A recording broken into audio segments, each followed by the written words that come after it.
Hi everyone, this is Pratik from Belamaven and this is a video on how to manage your Showit blog. In this video, we are going to cover topics like how to create a blog, what are the best practices to follow when you're creating your blog, how to add galleries into your blog, how to add featured images to your blog, and also how to change out featured blogs in your featured section in your homepage and in your blog page if you have them. For the purposes of this tutorial, we are using our very own belamavenstudio.com website. This is our Showit end of things, and this is WordPress. Now, the WordPress URL is going to be your website url.com/wp-admin is going to take you to the login page. And once you log into your WordPress dashboard, this is the screen that you will see. Now, depending on whether you are on a basic blog or an advanced blog, the process for setting a password varies. If you are on a basic blog, the login credentials are going to be as same as your Showit account. If you are on an advanced blog, there is a bit more steps to follow in order to create a new WordPress password, which we, if you are a Belamaven client, we would have already guided you through by the time you receive this video. Right, so let's get started. The first thing to know is in this particular dashboard, your posts are always, the posts menu is always on the left hand side, right here, posts, right?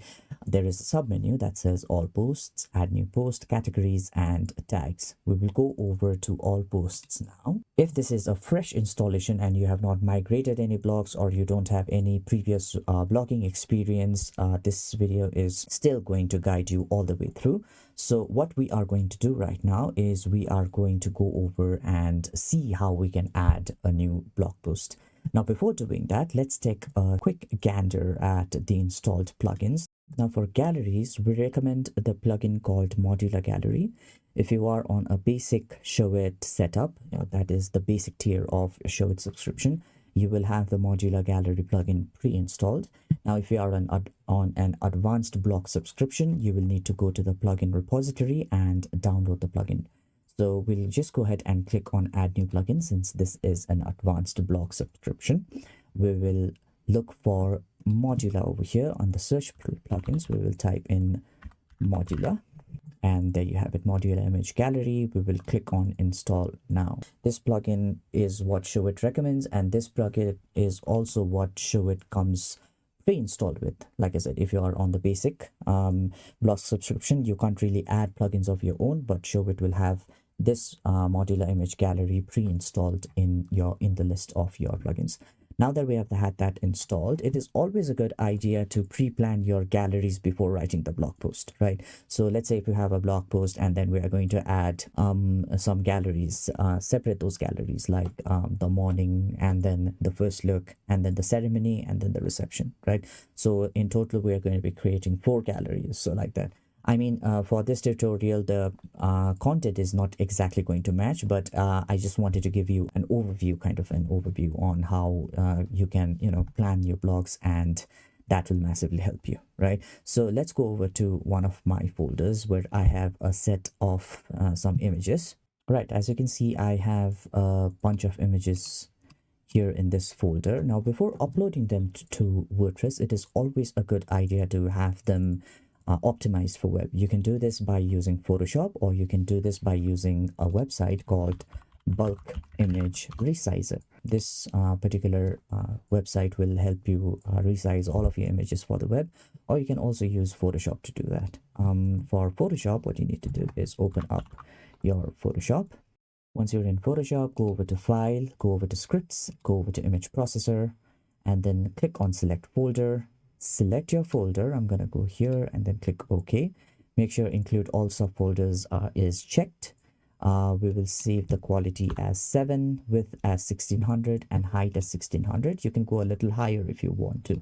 Now, this is for bulk. If you want a more fine-tuned image control, you can go over to your folder, bring your image into Photoshop, and then go over to File. Go over to Export and then click on Save for Web Legacy. Click on this option. We'll save this as a JPEG. The quality is going to be medium.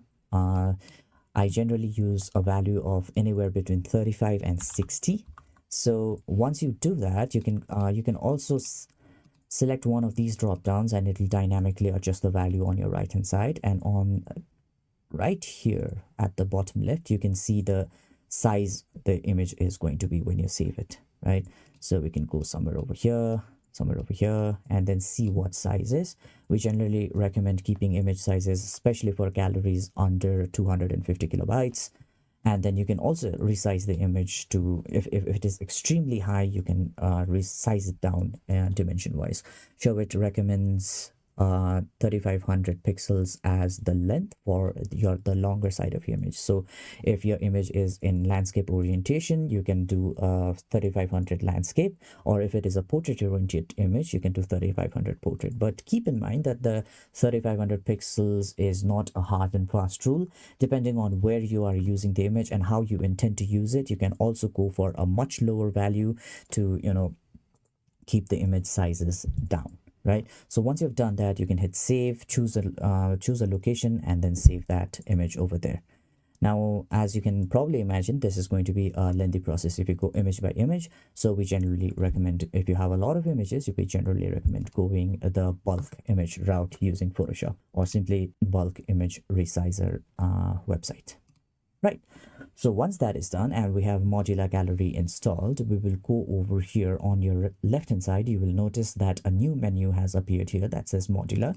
We will click on it and let's create 3 new galleries, right? So we'll add a new item here, and then I am going to name this gallery 1, right? Now do bear in mind that in the free version of Modular, it offers you 3 gallery types. One is creative, one is custom, and one is masonry. Masonry gallery is basically the gallery that you should that you see in Showit. You know, the tiled gallery that kind of increases with the canvas height. So that is your masonry gallery. Custom gallery is one where you can move around the images, set them in a nice grid. And then creative gallery is where Modular takes control and decides where to place each of your images. If you want a slider and or a video, you can upgrade to the pro version of the plugin. But keep in mind that upgrading to pro version requires you to install the pro version of Modular once you've purchased it, and that is not possible if you are on a basic blog subscription. But then again, these 3 options we have in our experience is more than enough, right? So let's just create a new gallery. In order to create a gallery, you can simply drag a few images. So let me drag 9 items. So let's do 10 items, and then we can drag it over here and it will upload the 10 images. Once the images are uploaded, we will go over to settings and let's set this gallery type to creative. The space between images, let's set the padding to around 16 pixels. And on tablets, let's set it to 14. And then on mobile, let's set it to 12, right? Gallery width is always going to be 100%. This is the important part. So gallery image size is going to be large, because if we set it to medium or anything lower, the preview of the gallery on the blog post, the images will appear blurry on the preview of the gallery. So we'll set this to large. Gallery height can be set to 800 pixels. You can play around with this and see what fits your needs the best. I am going to leave it at 800 pixels right here. You can also shuffle the images if you want to. Let's have that checked. And then we will go ahead and save the gallery. Right now, this is our gallery 1 created.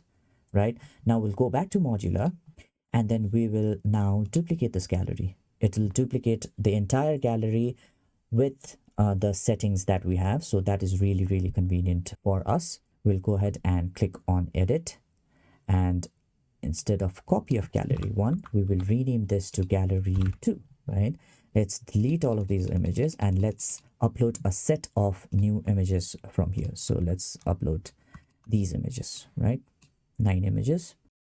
Now that the images are uploaded, let's go over to settings. For this one, let's select the gallery type to be custom. Right now, custom is where you can really get creative with the layout of your gallery. So you can drag this portrait image somewhere around here, and this is the remaining area of your gallery. So let's do another portrait somewhere around here. It's covering 2 spaces, 2 blocks, right? So let's have this here and then extend it. And then as you can see, the images are automatically repositioning themselves according to the layout of the gallery that we are trying to set here. Let's do something like here, maybe just a little bit down, and let's do another one here. Great. Let's do one here. Let's do this here. Bring that around here.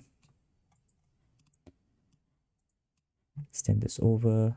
Again, this is just an example. It might take you a bit to get it just right, but once you do it, it's going to be totally worth the effort. So this is exactly how the gallery is going to look like. The preview of the gallery on your post is going to look like. You'll see what I mean when we publish the blog post. So we are going to go ahead and update the gallery number 2, and then I'm going to go over to modular again, and then I'm going to duplicate gallery number 2, click edit, and then I am going to first rename this to gallery number 3. Let's delete all of the images here. And now let's upload a set of new images. Let's do this. And now in the settings, we will go over and convert this into a masonry gallery. So you can set the number of columns. Let's set this to have 3 columns. Spaces between is fine. You can use your own values over here. Image sizes is going to be large and width is going to be 100. Let's keep the shuffle images on as well. And we will update the gallery. Right, now we are ready to create our blog post. Let's go over to posts, hover over it, and then you can directly click on add new post. The other way you can do it is go over to new over here and then click on post. Now, as you can see, you do see that the things are a little bit different compared to the Showit builder. Now, this is what we call WordPress's Gutenberg builder. So this is a block-based builder where we create content in blocks and then have them stack on each other, and that is how it displays in the front end. Now, how this is connected to your Showit site is Showit sets this WordPress installation up on their server, which is using a Showit theme, a theme built by Showit that takes care of all the connection between your builder and your WordPress and your posts, etc., etc. Right? Now, let's add a title, shall we? So let's go ahead and add, this is a post. Great. Now we will need to add a block right here. Let's go ahead and add an intro paragraph, shall we? For this, we will go ahead and generate some dummy content.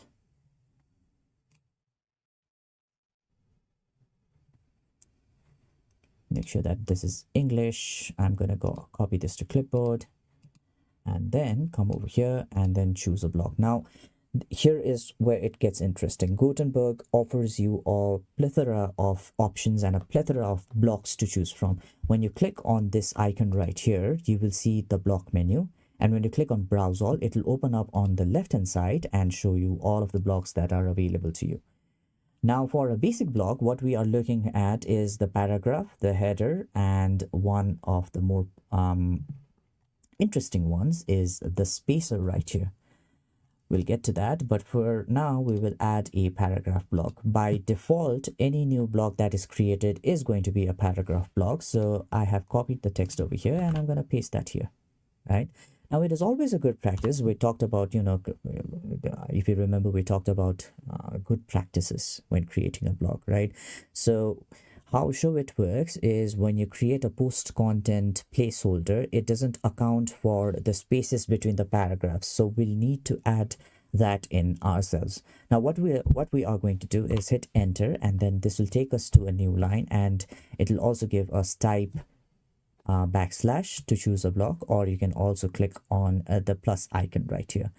Now, in order to do this, you can click on the plus icon right here and then search for the spacer block, or you can also come over here, hit a backslash, and then type in spacer. Now this will add a spacer right here. Now here comes a bit of a tricky part, right? Now we all are familiar with pixels, so something that is a certain pixels in size shows up on screen as that as a pixel in size, right? But in web development, we also have another unit, other units that are more responsive depending on what screen size they are at, right? So for this particular block right here, we have the freedom to use a unit that is called rem or root em, right? So for that, we will go in here and type 1rem. Now, once you do that, you will notice that the px over here has changed to rem, and you can use the slider to slightly adjust how high or low you want the spacing to be. So if the spacing is this much on a larger screen, it might be a little bit lesser on a smaller screen. So that is what we are talking about, the responsive units, right? According to the size of the screen, they dynamically readjust themselves, right? So for this, I am going to set this at 3 rem because this is something that this is the end of the paragraph, and we're going to add another the other paragraph. Well, I'm going to hit enter over here and then type in slash and then a heading, right? Or I can also do, let's go backspace right here. Or the other way to do that is also click on this and search for heading, but I'm not going to do that because we have already created a heading here. So this is a header, and that is that. Now, once you hit enter, you will go over to a new block, and then you can click on the plus icon, or again, type in a backslash and then search for modular. Now that we have the plugin installed, it also creates a Gutenberg block of its own. So it's really convenient for you to, choose a gallery. So that is why from the beginning of this video, I have been emphasizing on pre-planning out the block, so that now that you already have those galleries created, you can dynamically, pull them from the modular. So you don't have to go back and forth between modular and then creating your post to create galleries and then add them back. Right. So we'll add the modular gallery here. It'll initially say no galleries found, and then you can click on display an existing gallery, and then let's display gallery number 1 here, right? So it'll take a while and then it'll populate gallery number 1, right? Now here is something that we missed. So this and this, it is going to appear extremely squished in your Showit frontend because, like I said, the content placeholder doesn't take into account this amount of spacing right here. So we'll hit enter after the header again and add a spacer here. This time, since this is between a header and a gallery, we will do 1 rem. So in most cases, 1 rem is generally equal to 16 pixels. So you can take that as a kind of an estimate on the value of 1 rem, right? So let's do 1 rem here, or maybe let's do 1.5 rem here. So this is another great advantage of using rems. You can use a decimal value, right? So something you want between 1 and 2, that's 1.5. Right, so there is the header right here. There is the gallery. We will hit enter after the gallery. We will add another spacer here. This time let's go with 2 rem, and then we will add another paragraph. So let's go over here, let's copy this to clipboard, and let's add another paragraph. Now that we have a complete block over here, you can also add in another block. So after the initial intro paragraph, let's add a separator after this paragraph. Why not, right? So you can hit a backslash, separator, and then it'll draw a line after this paragraph. So let's do the same over here. Let's add a separator, and it'll create that line for you. After that, we'll hit enter again, and then add a spacer of 3 rem, and then we'll hit another enter, right? Great. Now let's add another header. You can do this or slash header. Let's add this is another header. And at this juncture, I would also want to remind you that it is always a good idea to hit save draft once in a while. Once you have created some content, it is always a good idea to hit save draft. So it creates a restoration point for you in case you lose your work. WordPress also automatically creates save points for you, but doing so manually just gives you that extra layer of security, So let's just add another spacer over here. Great. Let's do 1.5 rem. Okay, 2 rem. And then let's add another gallery. So we'll go here, search for modular, and then display an existing gallery. This time we are going to display gallery number 2.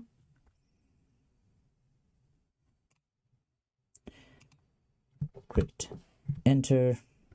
Choose another gallery. So we will select a spacer again.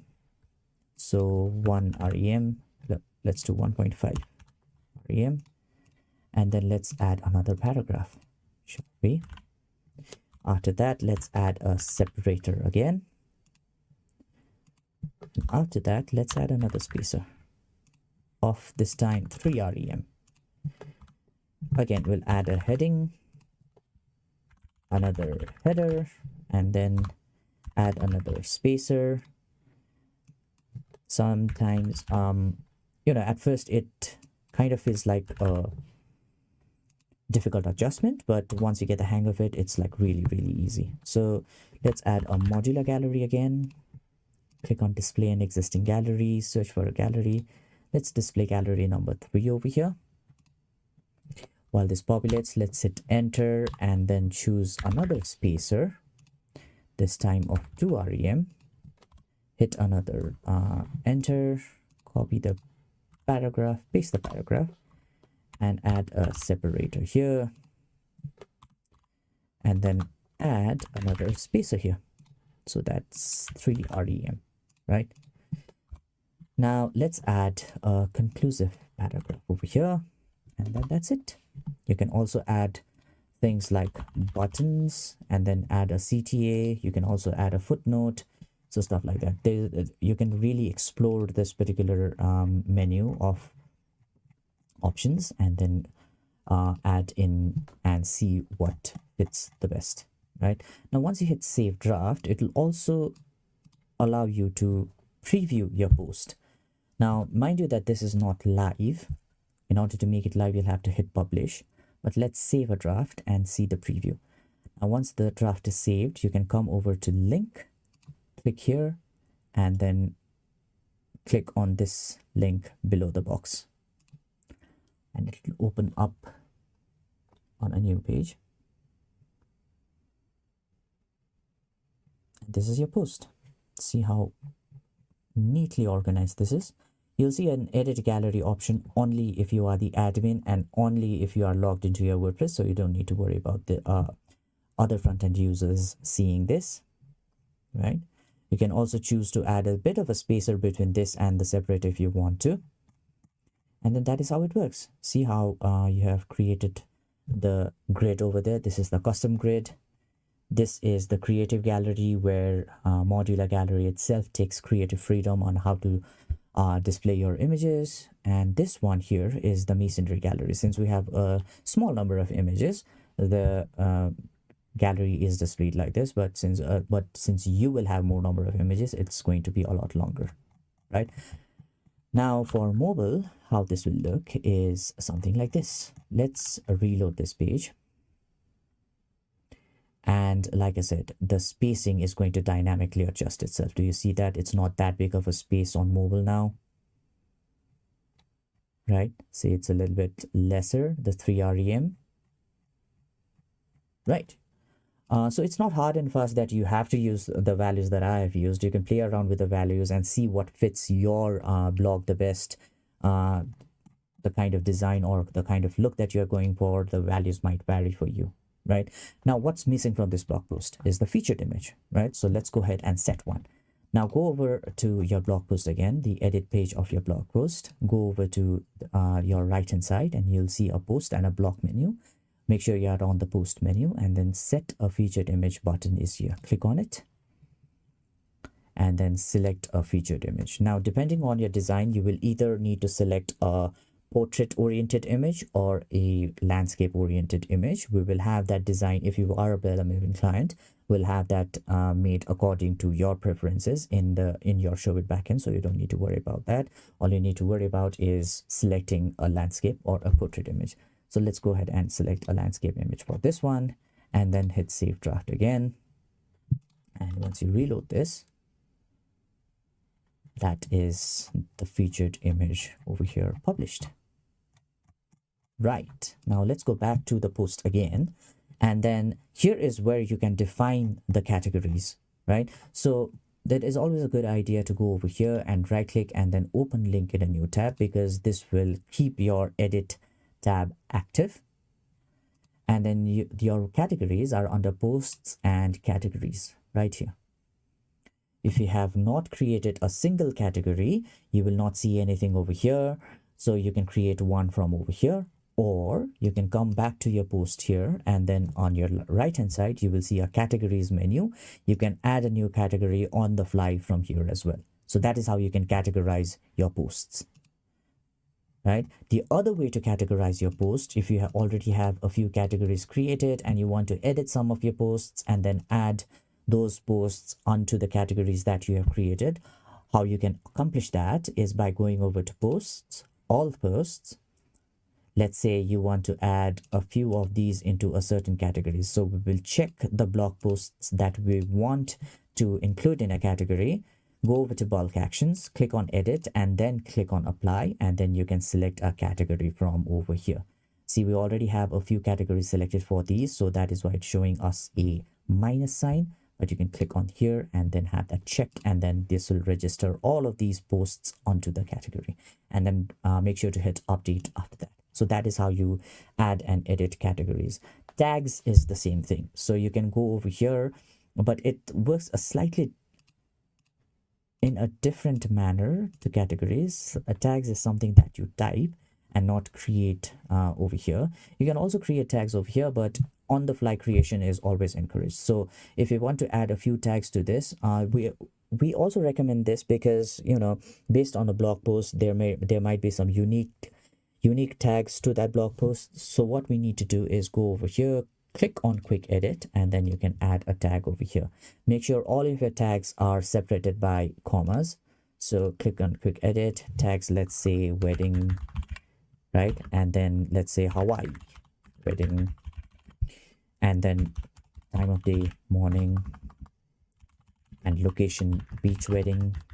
See how I'm separating these tags with commas, right? So that is how you can add tags to your posts as well, right? So the next part is SEO, right? One of the more important things right here. So focus key phrase.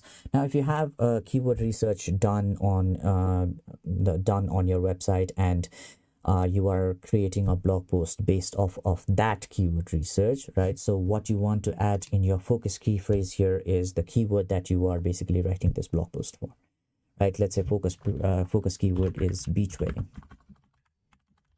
BEACH wedding, right? And then for the SEO title, let's remove all of this because Yoast doesn't usually do a very good job of generating a blog post for us. So make sure that beach wedding right here, your keyword focus key phrase, is included in the title and in the meta description as well. So beach wedding at Maui, and then we'll add the website, right? So let's say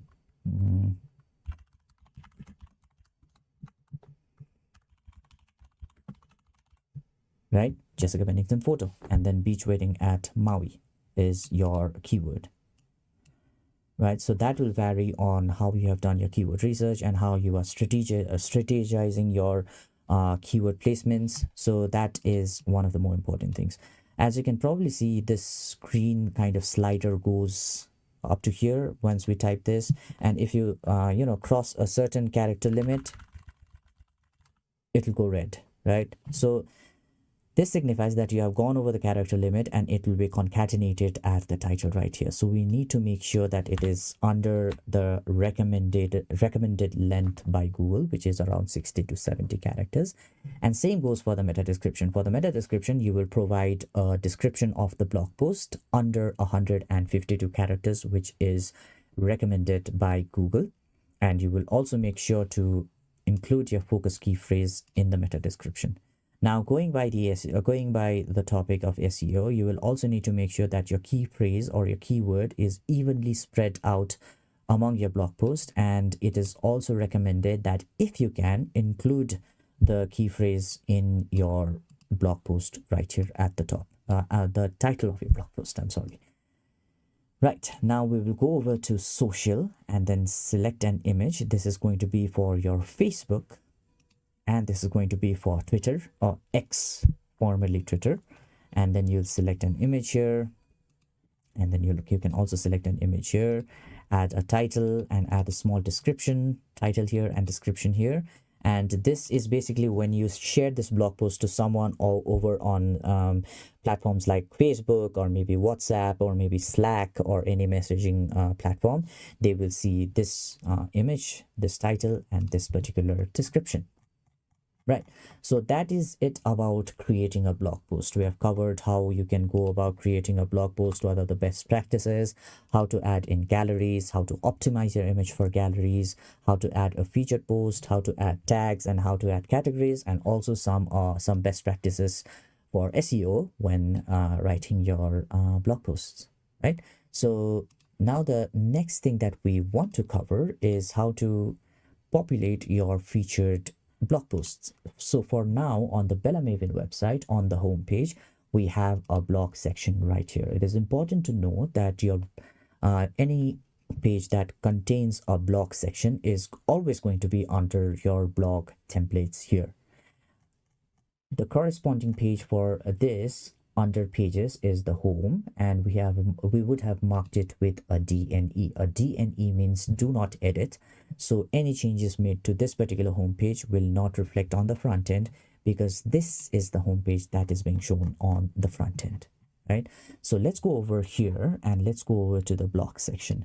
The only thing that you need to look at on this section is your right hand side, and under blog post lookup you will see a value called tag name slug. In this field, featured is added, so this is your tag slug. Now how this works is Showit looks for this particular tag slug in your WordPress backend. So in your post list right here, whichever of these posts have the featured slug or the featured tag, that will be displayed on this. So we have a space for 2 blogs right here, and as you can see on the post list right now, we have featured on the how to find the perfect Showit website template post, and featured on 5 ways you can successfully raise your prices as a service provider post.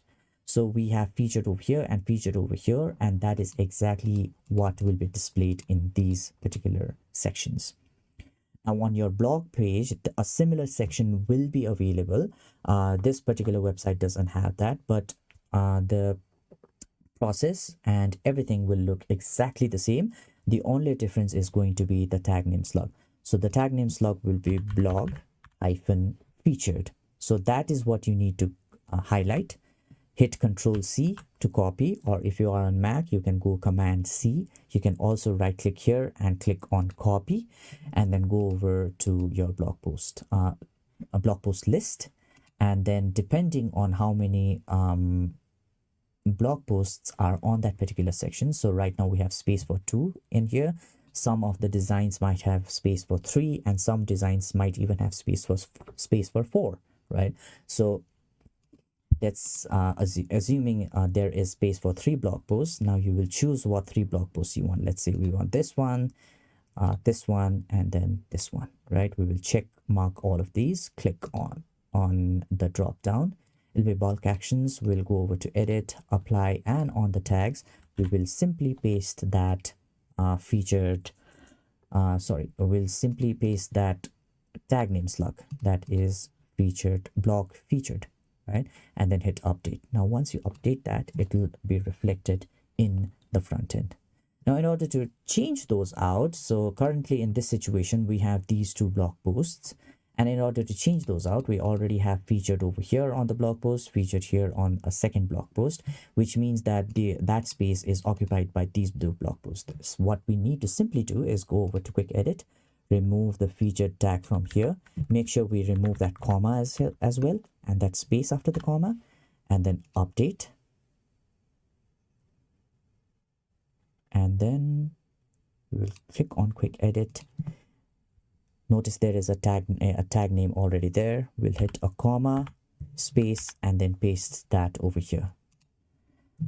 Featured is, in this case, is our tag name slug.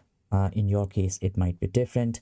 So all you need to do is go to your Showit builder and make sure that this is copied. right? I am going to undo this change and make sure it's featured, not block featured, right? And once we view the website, you will see these two posts being featured. That is 5 ways you can successfully raise your prices and custom web design versus website template. Let's scroll down to the blog section, right? Custom website design versus website template, and in 5 ways you can. Let's revert that change. Let's remove this featured tag from here. Click on update.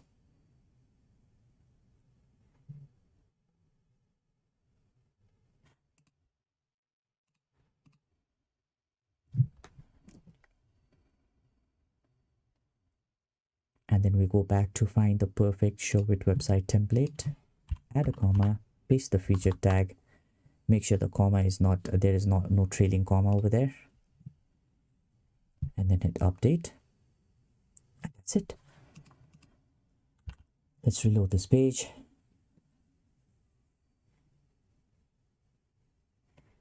You'll see this post has now been replaced. Right. So that is basically the gist of it. That is how you can, completely manage your blog posts and your blog side of things. Everything else would have already been taken care of for you. And if you have any questions, you can always leave comments and we'd be happy to help. I hope this video is helpful, and thanks for watching. I'll catch you in the next one. Thanks. Bye-bye.